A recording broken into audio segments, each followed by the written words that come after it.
not bull, that's truth. I've went up against people. You could pull a gun on me, and if I'm mad at you, I'm coming forward. You'd have to shoot me to stop me. If you don't kill me, you're stupid. So next time you see me, I will kill you.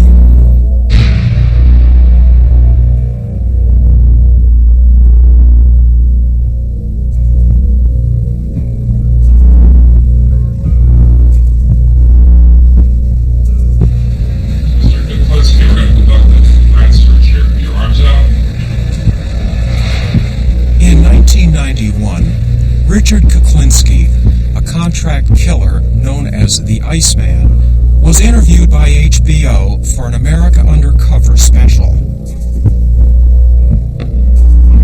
How many people did he kill?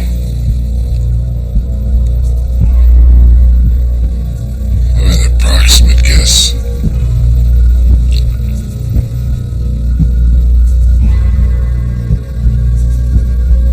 Approximate, we'll go more than 100.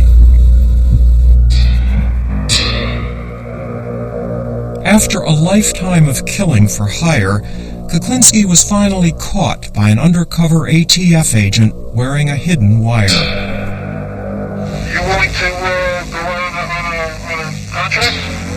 If the price is right, I'll talk to anybody. Yeah, but how the fuck do you put it together, like, you know what I'm saying? Oh, there's always a way. There's a will, there's a way, my friend. Richard Kuklinski is one of the most dangerous criminals we have ever come across in this state. He murdered by guns. He murdered by strangulation. He murdered by putting poison on victims' food. He did all of this at the same time while exhibiting a normal, placid family existence. His wife, his children, uninvolved in his criminal activities. Yet, we are faced with convicting evidence of numerous grisly murders. In 1986, the ATF and the New Jersey Organized Crime Task Force set up a roadblock outside Kuklinski's home. It took 5 men to bring down the 6'5", 300-pound killer and force handcuffs on him. The Iceman's career as a master criminal was finally over. Richard Kuklinski knows he will never get out of jail. With nothing left to lose, Kuklinski reveals new secrets about the years he spent as a contract killer for the Gambino crime family, and tells what happened in his life that turned him into a man law enforcement called the Iceman. I hated my father. If I could have, I probably would have killed him. Probably would have felt good about it, too. My father would beat me just if I looked at him. He gave me this impersonal feeling I have to when people die in front of me. Especially loudmouth people. Loudmouth people remind me of my father. Once a loudmouth person starts with me, I love it. That's the only excuse I need. One night in a bar, a loudmouth made the mistake of insulting the 18-year-old Kuklinski in front of people. A couple of hours later, the Iceman saw his chance to get even. I come out of this bar and I see him sleeping in his car. I said, I got you, little sucker, now I got you. I'm gonna light your fire. And I did. I got myself a bottle, some gasoline, and I threw it in the car with him.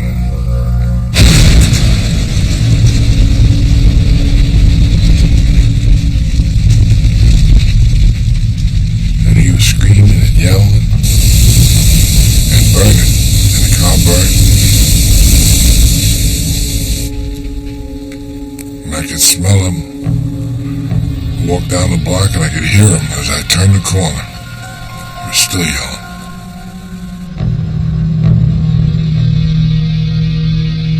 This was a personal thing, yes. See, this was a guy I disliked. What did he do to you? He made me mad.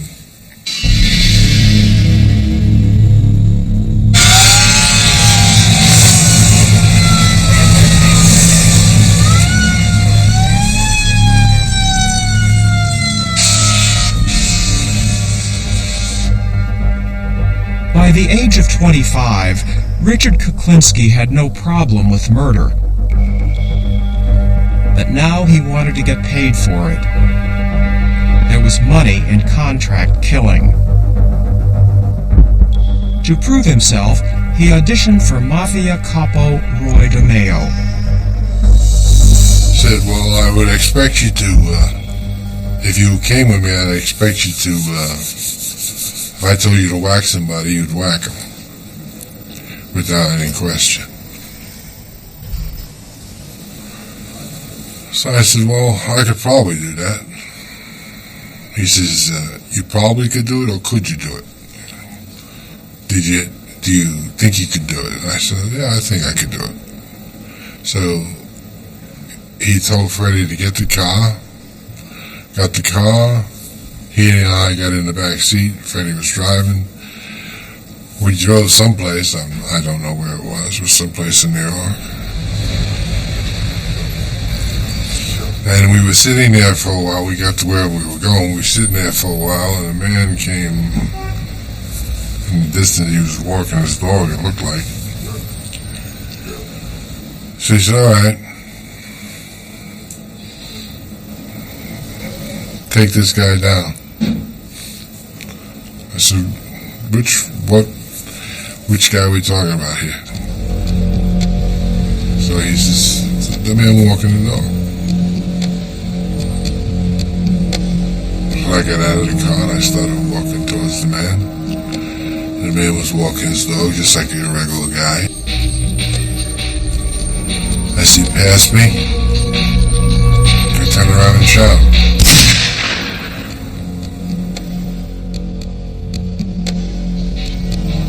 Freddie and Roy pulled up in the car, I got in the car, and we drove away. And that is how I got involved with Roy, doing things like that.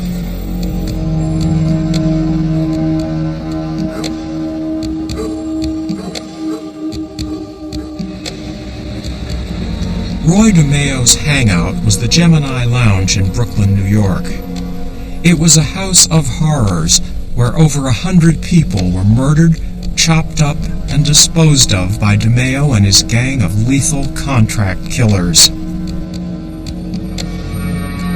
After proving himself, Kuklinski quickly became one of DeMeo's favorite enforcers. DeMeo ordered the hits, and Kuklinski executed them without question. He wanted this guy taken care of, but he wanted to talk to him first. So when I got to the place, I asked the man for the money, so the guy says he didn't have it and Roy would just have to wait until he got the money to pay him. And that was that. He'd have to wait. So I said to the man, I said, well, you have to then talk to him. He wants to talk to you. So I dialed the phone number and he got on the phone and I said, he wants to talk to you. So he was talking to him and I guess they were acting like everything was all right because he got off the phone, he handed me the phone back. He says, hey, I told you he'd wait. He's in a better frame of mind. Don't worry about it. He wants to talk to you now. So I picked up the phone and he said, kill him.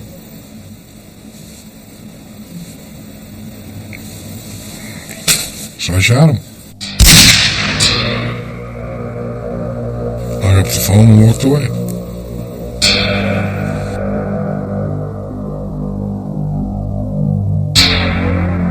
I'm just a hard-working expediter of sorts. I look at myself as a person who did something that somebody wanted done, and they paid me a good price.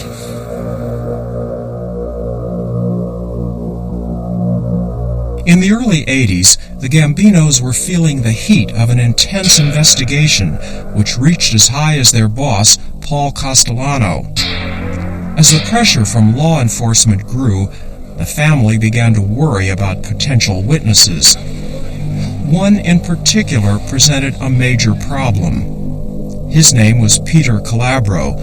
The family ordered a hit, and Kuklinski was given the contract. On March 14, 1980, Kuklinski drove for hours on a snow-covered road in Saddle River, New Jersey, waiting for a call to come through on his walkie-talkie.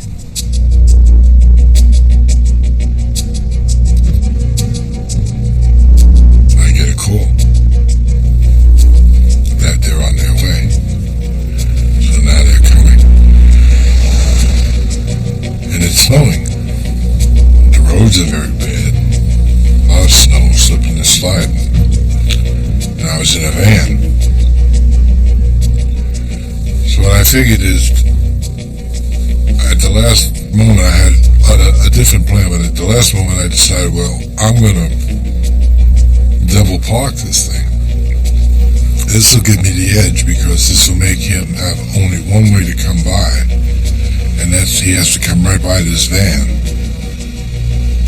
And I go to the back of the van, and I go out the back door. I take the shotgun with me, of course. So I kneel down, and I look under the van, so I can see where he's approximately at.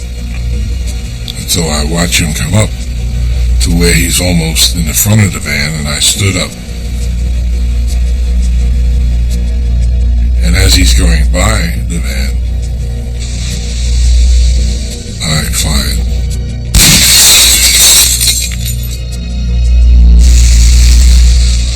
I never knew the man, what he looked like or what his job was. Then I found out the next day that he was police.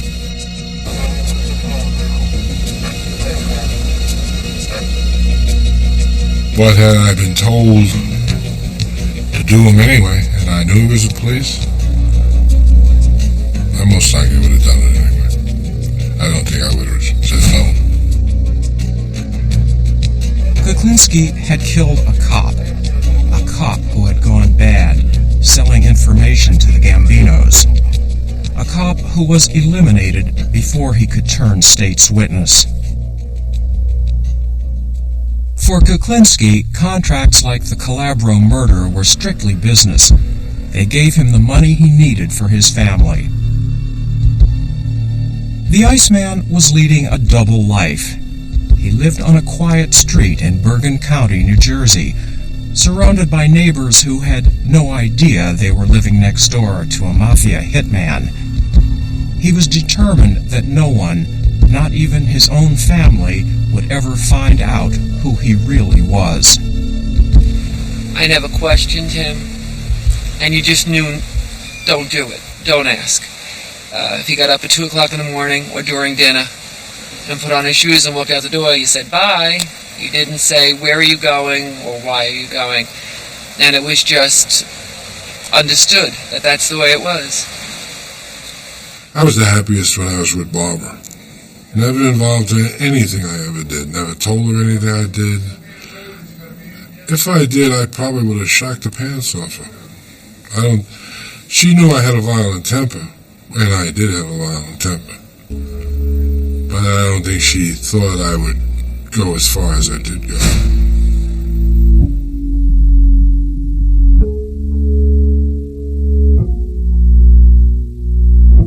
Richard's time with his family was sacred, and any interference would throw him into a rage. It made him even more angry if it happened during the holidays. This fella, he owed me about $1,600. So here we come Christmas Eve. And I go there, and he says, nah, come with me, we'll go out, we'll have a good time, we'll party, we'll meet some broads with this, that, the other thing. I said, no, I would really like the money. I gotta buy something, and, they gave me a story, a bull story. So I left there. I was a little bit upset. Got on the bus, went home.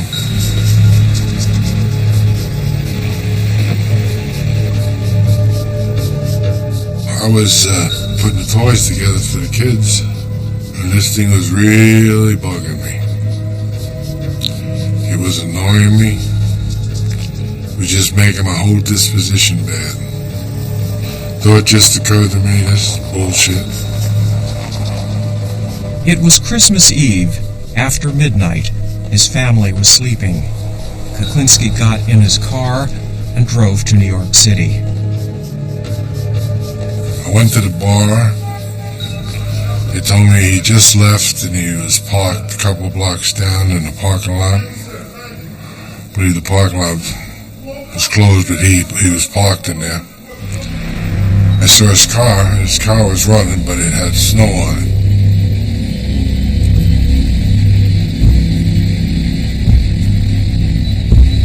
So I knocked on the door, and he said, hey, how are you? Glad to see you. Come on, sit down. So I go walk around the passenger side, sit down, I'm talking to him.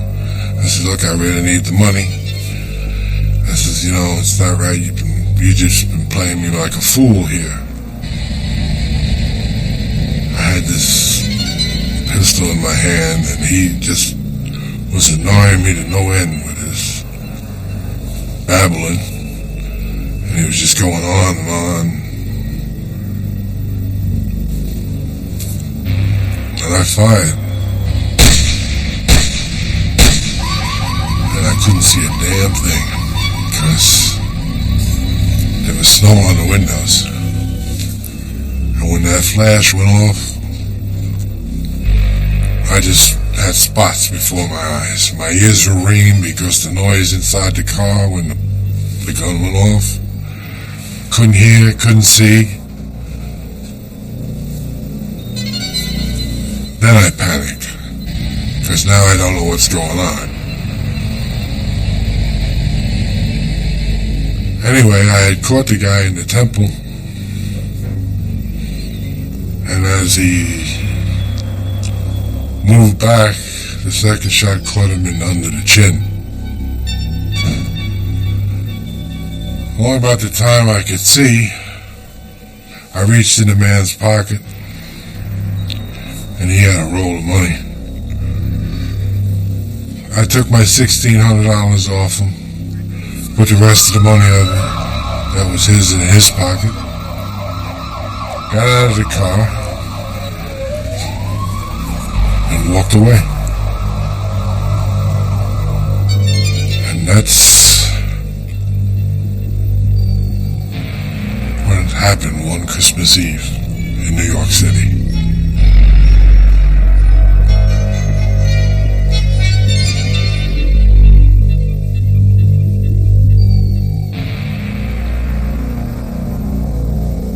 The Iceman had killed by gun, by knife, by Molotov cocktail and cyanide.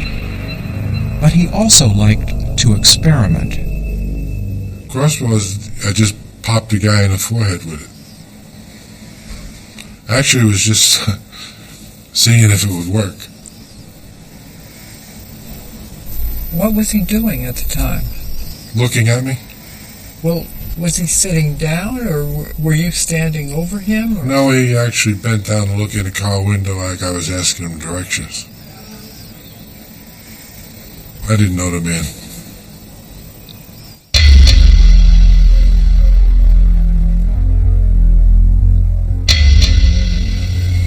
Was this a contract murder, or was it something out of anger, or was it a personal thing?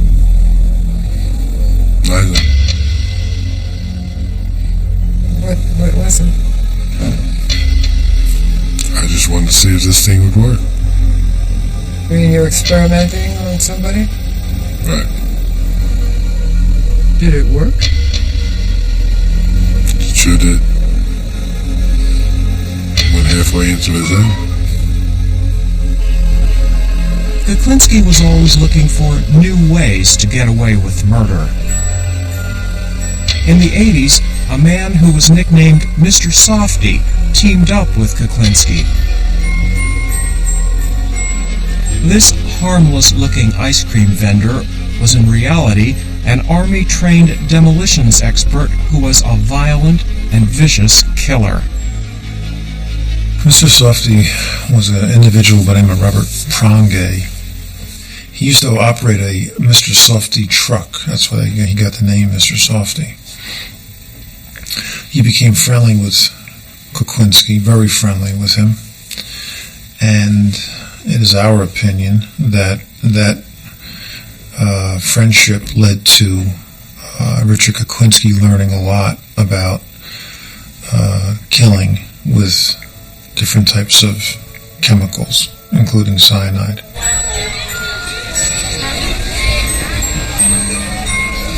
He taught me a lot, basically. But he was extremely crazy.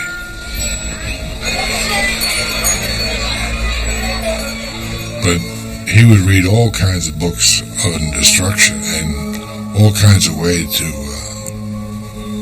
destroy somebody. He used to go around this Mr. Softy truck. That's how he used to spot people and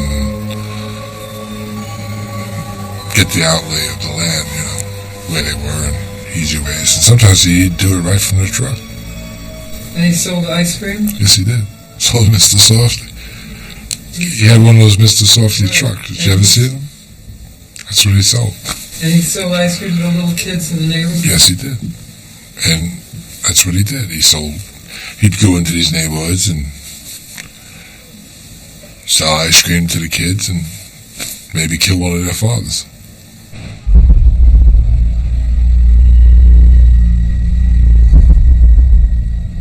On August 9th, 1984, Mr. Softy was found dead, hanging out of the driver's side seat in his Mr. Softy ice cream truck. He had been killed by multiple gunshot wounds to the head.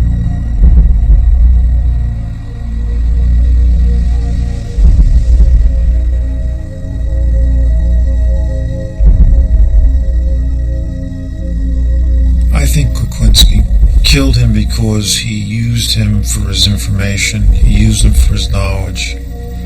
He probably brought him with him on certain jobs that he did. And it was time for the boss to make the decision that he didn't want any more loose ends. He may have said something the wrong way to Richie. Who knows? Whatever it was, Kuklinski, in my opinion, made the decision to kill him.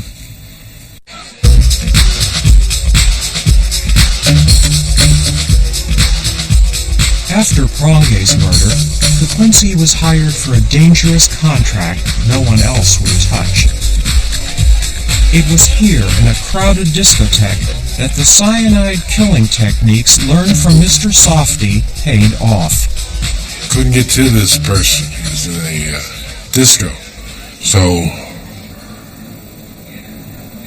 I was really in a bad way because there was a time schedule involved. And I happened to be watching these people, and there was a couple of gay people dancing and whatever, and nobody was paying them no mind whatsoever. They were walking anywhere, going anywhere, because people basically don't look at gay people. But the idea came to me, try to act gay, but how the hell am I going to get by? A 300-pound gay man. I mean, that's a little bit far-fetched. So I went to the extreme of far-fetched. I got this loudest costume you'd ever want to see on. I mean, I went full-blown gay person. Of course, maybe the other gay people are going to be pissed off at me, but I'm not saying anything bad about them. But I got this canary yellow sweater and these bright pants, and I got these elevated shoes, which I'm told to be good. Now I got these thing shoes on, and I acted like a full-blown gay person. I mean, and I got on this thing, and I'm doing this like dancing bit, and I get onto this thing, and they got these lights, and I hate those lights, by the way, those strobe lights. Man, I hate those lights. You can't see good with them lights, and it messes up my eyes. So anyway, I'm trying to get close to this guy. So I'm doing this crazy thing. I'm acting real swishy. I guess that's what you would call it. And I get up close to this guy, and I bump into him. But everybody's bumping into everybody.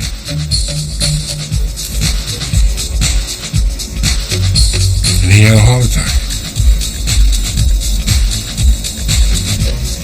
Because I had hypothermia, you know. When I bumped into him, I popped him with the needle. What was in the needle? In his case, a heart attack.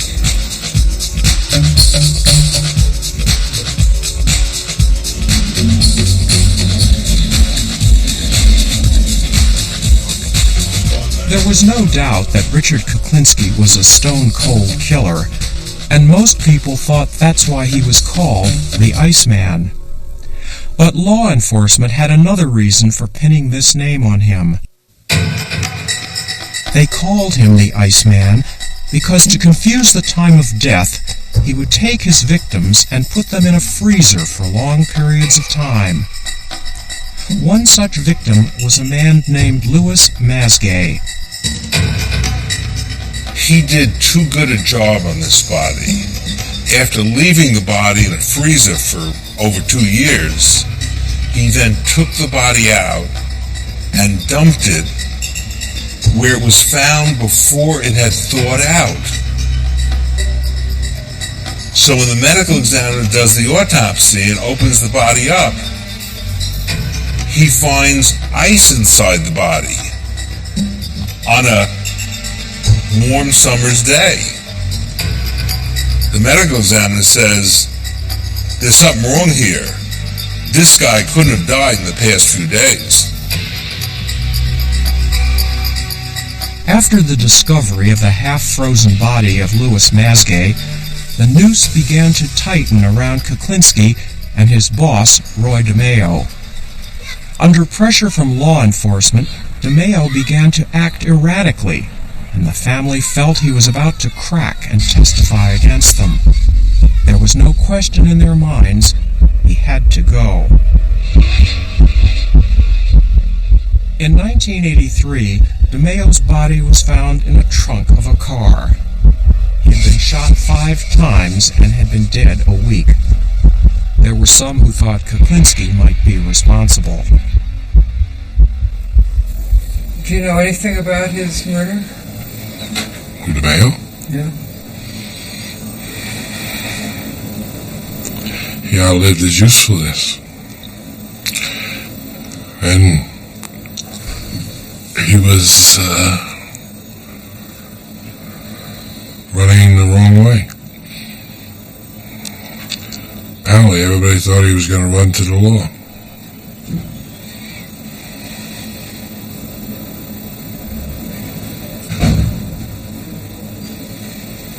What did you feel when he was killed? What did you feel about it? I was all broken up over it. I got a bridge for you too. I want to sell you. What? I got a bridge for you too. I want to sell you a bridge. I wasn't broken up over him. That was my attempt at levity. But I thought at the time it couldn't happen to a nicer person. If if somebody had to die that day, it was a good day for him to die.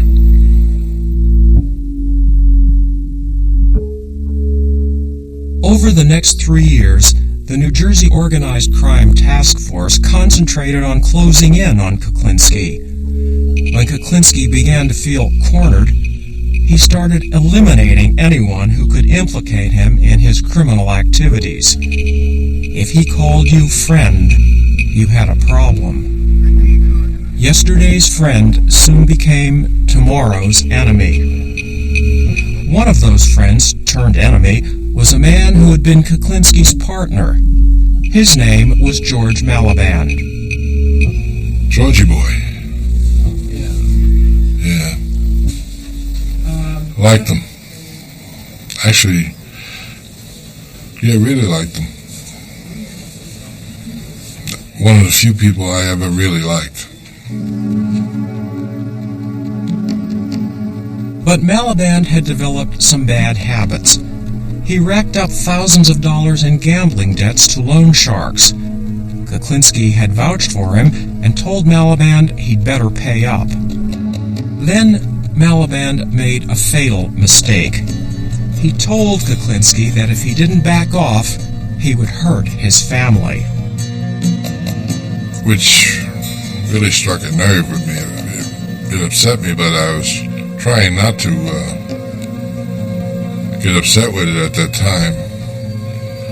I figured he was just nervous maybe, and he was just spouting off, but apparently he wasn't. But the Iceman couldn't forget that Maliband had threatened his family, and several weeks later he began to plan his murder.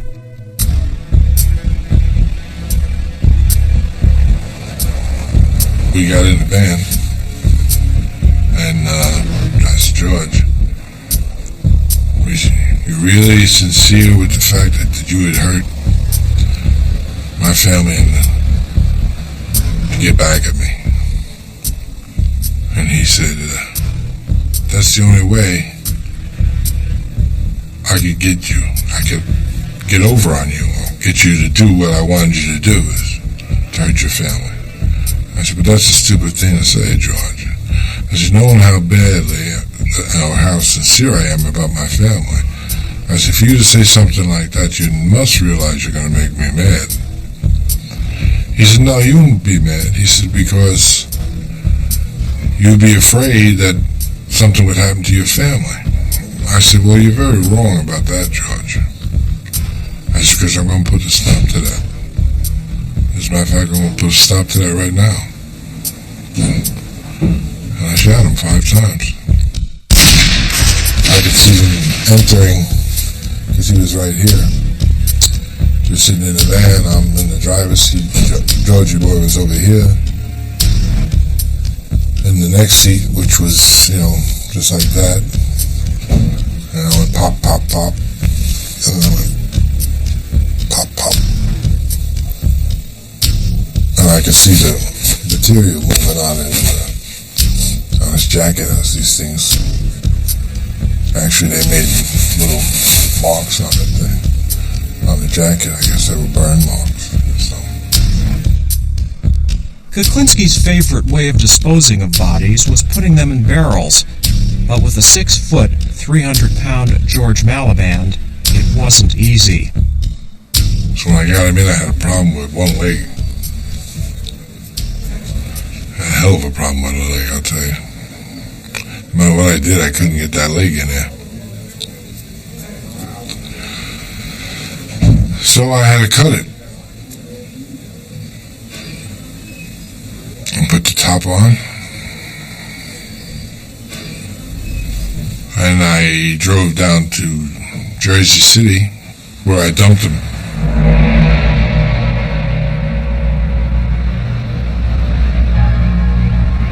The next morning, a passerby noticed a dented steel drum turned over on its side.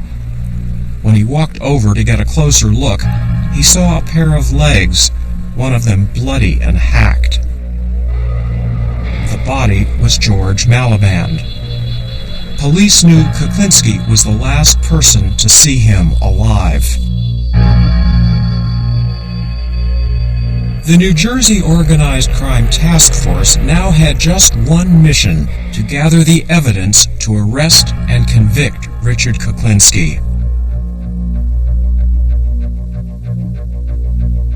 The final method that was used was in fact the introduction of a undercover federal agent, Dominic Polifrone, who was able to win Mr. Kuklinski's confidence and was able to record conversations where he detailed his participation in these murders. I portrayed myself as a hitman. Told him I worked for the wise guys downtown New York, and my brother was a good fella downtown, and I went by the name of Dominic Michael Provenzano. There's got a few problems I want to dispose of. I have some rats I want to get rid of. Yeah. The only fucking thing I don't understand, don't you use a fucking piece of iron to get rid of these fucking people? Use this fucking cyanide? Why be messy? You do it nice and calm. The tapes made by the undercover agent had nailed Richard Kuklinski, and his career as a contract killer was finally over. At his trial, his family learned for the first time that they really didn't know the Richard Kuklinski who was also capable of being the deadly Iceman. Richard Kuklinski is now serving multiple life sentences in New Jersey State Maximum Security Prison. Ironically, his younger brother Joey is also serving a life sentence in the same prison. When Joey was 25, he was convicted of raping and murdering a 12-year-old girl. After he strangled the girl, he dragged her body over 2 adjoining rooftops and threw her and her pet dog to the street 40 feet below.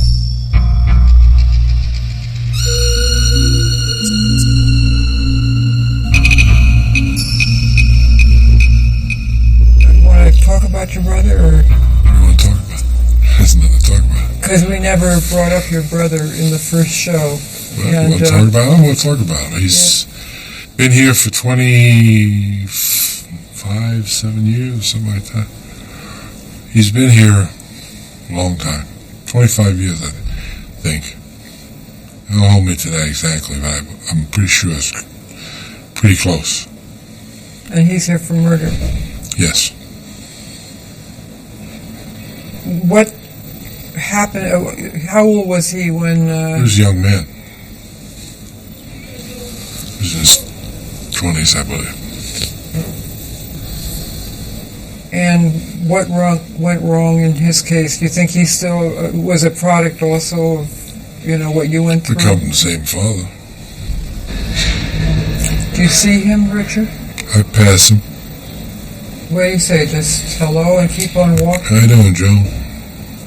How you? Take care. That's it? Told you I do all short stories. That's being over friendly with my brother. Does he try to talk to you? He says less to me, as a matter of fact. Sometimes he doesn't even answer me, I don't think. Thinking about it. That's too bad. Depends how you look at it. If by some miracle, Richard, you got out of here tomorrow, let's say, let's, for the sake of argument, what would you do? Would you go back to that life, or would you do something else? No. It's past me now.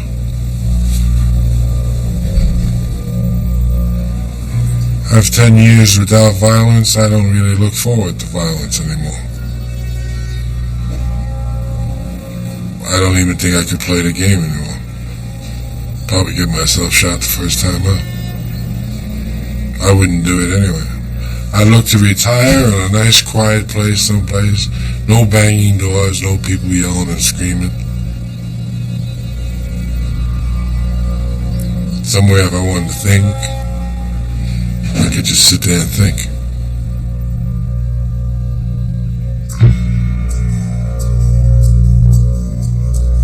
Is there any anything you wouldn't do, Richard, for a contract murder? Yes. What wouldn't you do? I wouldn't kill the child.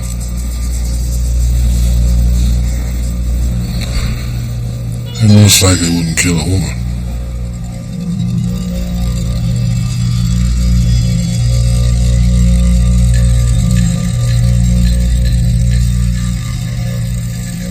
Did you ever let anyone go for whatever reason?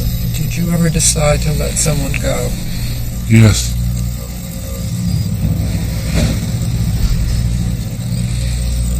But then I thought better of the idea and shot him anyway. Did you ever murder anyone you liked? All my friends did. At one point in time, I'm sure I liked them. But not at the moment of killing them. I might have even liked them then.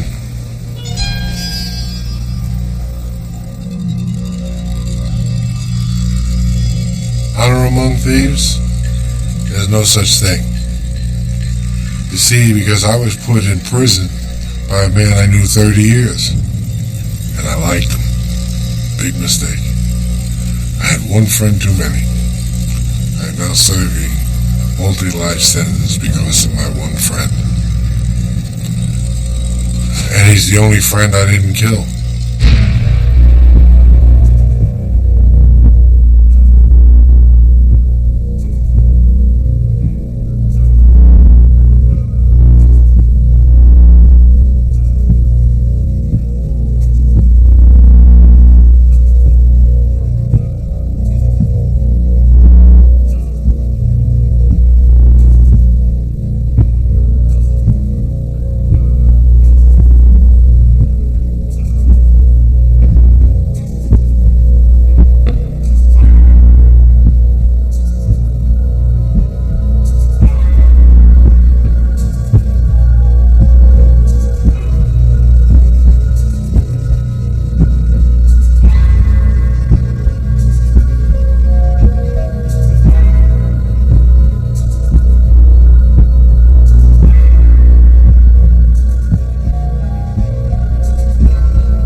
Or the scuttlebutt, let's put it that way. Scuttlebutt, he's in a Japanese car. Supposedly he was picked up, put in a drum, put in the trunk of a car, put in a crusher with other cars, crushed, and shipped overseas. That's what I heard. Don't know. I think the last time I asked you that, you thought he was a Toyota. Could be a Toyota. Some little Japanese car.